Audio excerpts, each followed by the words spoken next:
What's good? What's good, everybody? Welcome back to another episode of The Urban Platform Speaks.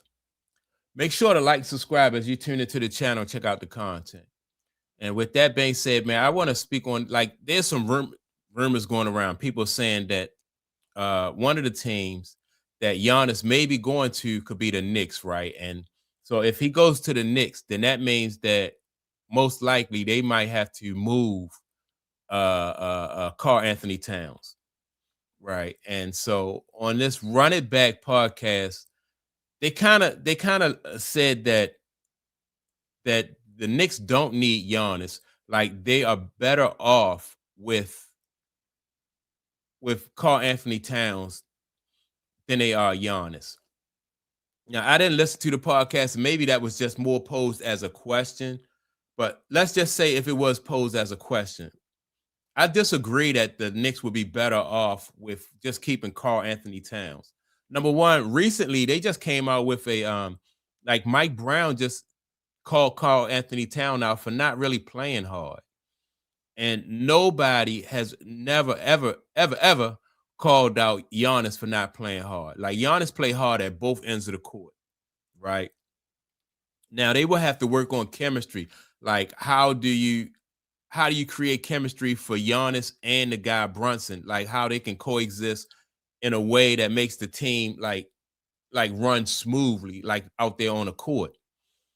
But Giannis, I think, would be better for the Knicks.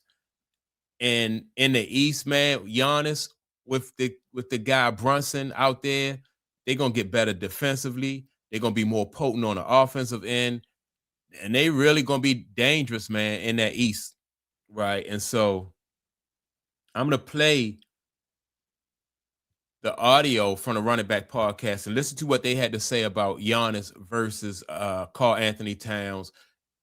And then I'm gonna come back and give my reaction to whatever they say.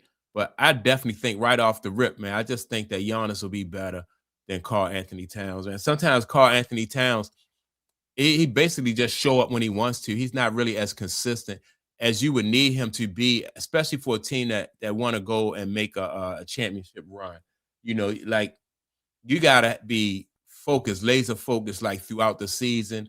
And I don't see that from Karl Anthony Towns. Like he have lapses, and if you have lapses throughout the season, you know what I mean, you're gonna have lapses when it gets to the playoffs, and then if you get into you get into the championship. If you're fortunate enough to make it that far, you have lapses then. So I don't think so. I just think Giannis will be a better deal.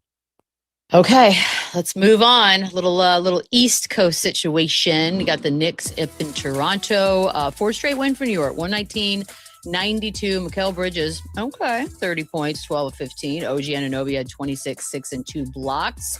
They are front and center on the Giannis trade talks and the destination of choice, especially from the Giannis side of things. So you get a game like this out of Mikal and OG Boogie. I don't know. I'm sure it's coincidence, but it certainly does feel like we're good. Like we're good. Please don't do this. It's gonna take a few more games before we say no to Giannis. You got it. Like this is big. Yeah. Listen, players only meetings do work. Players only meetings do work. Look at how they've responded. You know, they came fresh out of that meeting and beat the brakes off the Brooklyn Nets by 50 plus points, and they haven't looked back since. You know, and last night was no different. That looked like a grind out game to me. It wasn't pretty. You know, they were a team that was struggling for a little while, and then they turned the heat up on the Toronto Raptors, and the Raptors did them a favor by turning the basketball over 20 times. But when you can turn a team over 20 times, that tells me that you're a defensive-minded team and you're being disruptive and you're in the passing lanes and you're making it tough on them to run their sets and do the things that they're comfortable with doing. So you got to give the Knicks a bunch of credit for what they were able to do. I give the Knicks credit, but remember, like he just said, it's only 5 games. And you need to be laser focused throughout the season. You know, you just can't take lapses. And I think the fact that like these rumors of trade is really helping them because competition, competition creates an atmosphere where as though you know that you have to work for everything that you get, and it's good for the team. And the fact that like some of these players on the New York Knicks can be traded. again, I think it's good because, you know, they don't want to move, so they're going to perform, which really it shouldn't come to that, but it did. So, you know. Last night, Mikal had a 30 ball. OG had another 26 that he poured in. Cat and Brunson didn't have their best night, but that's why you have a deep basketball team where you can go to other guys that'll win you a basketball game on an off night with your stars. So last night, Knicks did that thing. But these are the two guys that might get traded if this trade happens. Absolutely. And they just made it really, really sexy for the Milwaukee Bucks, if so. Dang it. It's like a tryout. Absolutely. And I think this is what, you know, when they were signing and trading for these type of guys, I think these were the type of, you know, this is the type of production that they were looking for as far as really competing in the East. Obviously, you get what you get from Jalen Brunson on a nightly basis. But when your next two, you know, the next two guys next to Brunson playing at a level like this, now you can start putting, you know, the Knicks in the conversations actually having a chance to come out of the East. For some reason, and it's just my opinion, I don't see Mikal Bridges playing with that same joy I saw, you know, in Phoenix. It's not really that same joy. It's not that same swag that he's always had early in his career. So I look at those type of things in the situation, and I'm sure he's glad to be with his Villanova brothers, but I just don't see the same joy. But with a performance like this, his role was different too. He did have, but that all goes into the same thing I'm saying as far as not having that joy. The roles change, the joy change. That's just how it goes.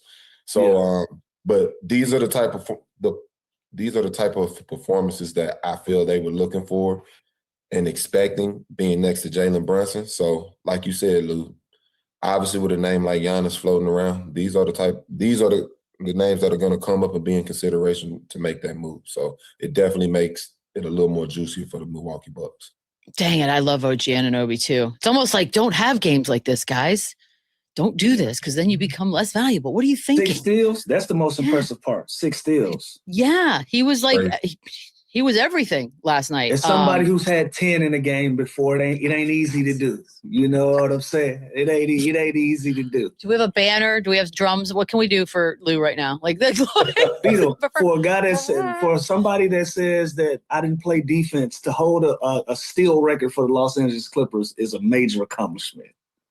I agree, you were the one that says you don't play defense. Are you saying we all say you didn't play defense? No, listen, I'm okay with addressing the elephant in the room. Whatever people say, whatever. Shut up. A lot of people say. By the way, Mark Stein, the Cat thing, we're not going to talk about Cat for a hot second here because Mark Stein's out there saying that the Knicks, I love this. The Knicks could be testing the trade market for Cat. What that means, I don't know, but are they better off? Like, again, these are all very variably based questions because I don't know what you're getting back for Cat. But do you see a Knicks team better without Cat, Boogie? It depends. I mean, it depends on what they're getting in return.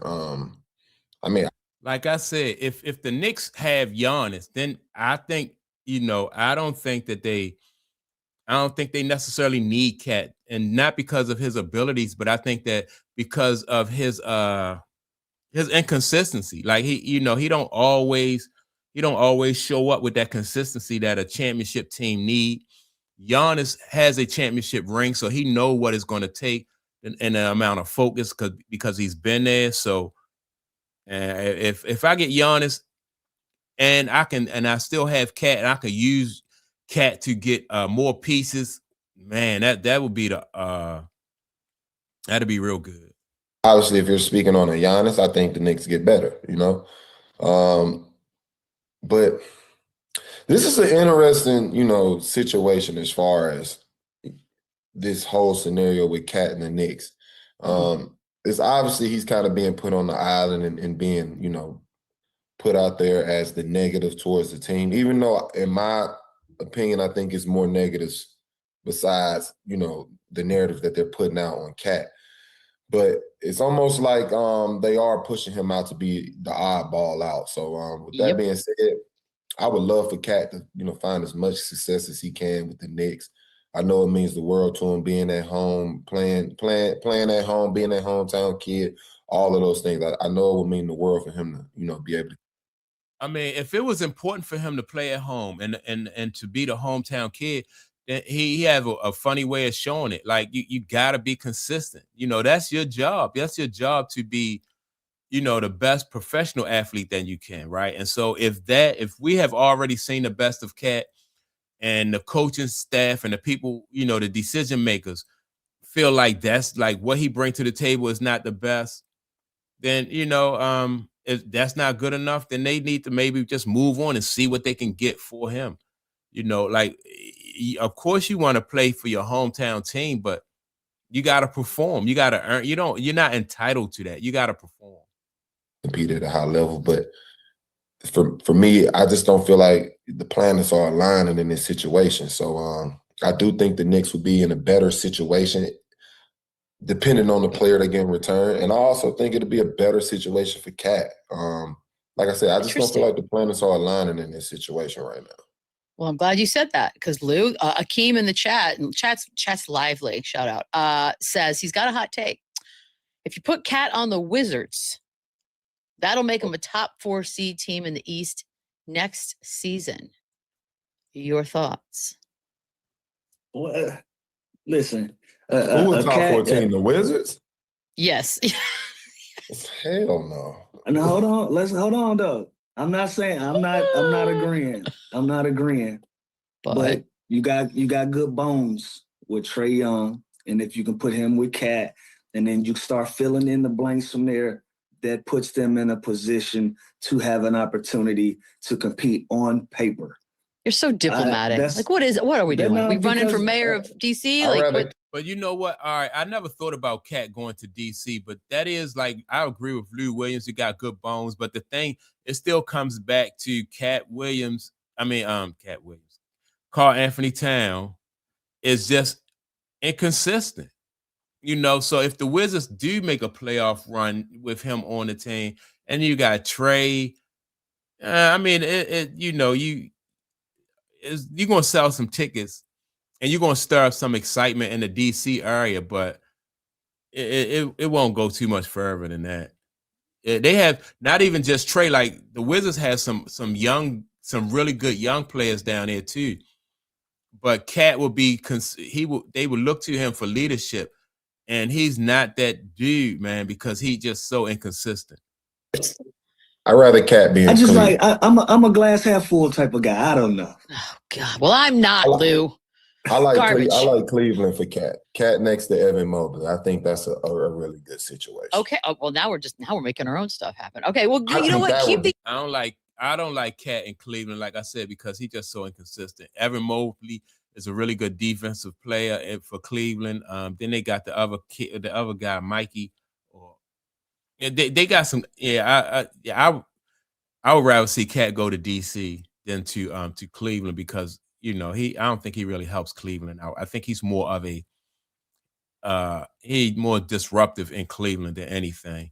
So that's my take on it, man. Make sure to subscribe to the channel. Also, don't forget to leave a comment. And with that being said, I'll check you all out in the next video. Peace.